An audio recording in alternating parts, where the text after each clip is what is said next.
In today's video, I'm going to teach you how to duplicate a product in Wix. Duplicating products is a huge time saver, especially if you sell similar items and don't want to rebuild each product from scratch.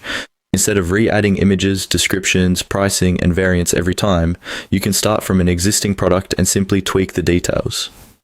Let's walk through the process step by step. First, make sure you're logged into your Wix account and you're on the dashboard of the site that has your online store. From your main dashboard, look at the left-hand side menu. You'll see several sections like marketing, analytics, and so on. What you want to click on is the section labeled catalog. This is where Wix groups everything related to the items you sell. Once you're inside the catalog area, you'll see different options for managing your store content. Go ahead and click on products. This opens the main product list for your online store.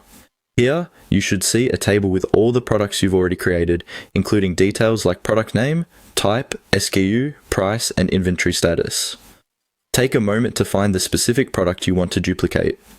You can scroll through the list, or if you have a lot of products, use the search bar or filters at the top to narrow it down by name or other attributes. Choosing a product that's similar to the new one you want to create will reduce how much editing you need to do later. Once you've found that product in the list, move your mouse over its row. On the right side of that row, you'll see an icon with 3 vertical dots, often called the More Actions menu. Click on those 3 dots to open a small drop-down menu with additional options for that product. In this menu, look for the option that says Duplicate. Go ahead and click on Duplicate. Wix will now create a copy of that product, usually adding something like copy to the product name, so you can tell it apart from the original. The duplicated product will have the same images, descriptions, pricing, variants, and other settings as the original. From here, open the newly duplicated product and update the details.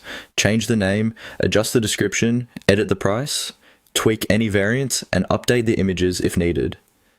When you're happy with the changes, save your work, and your new product will be ready to publish or use in your store.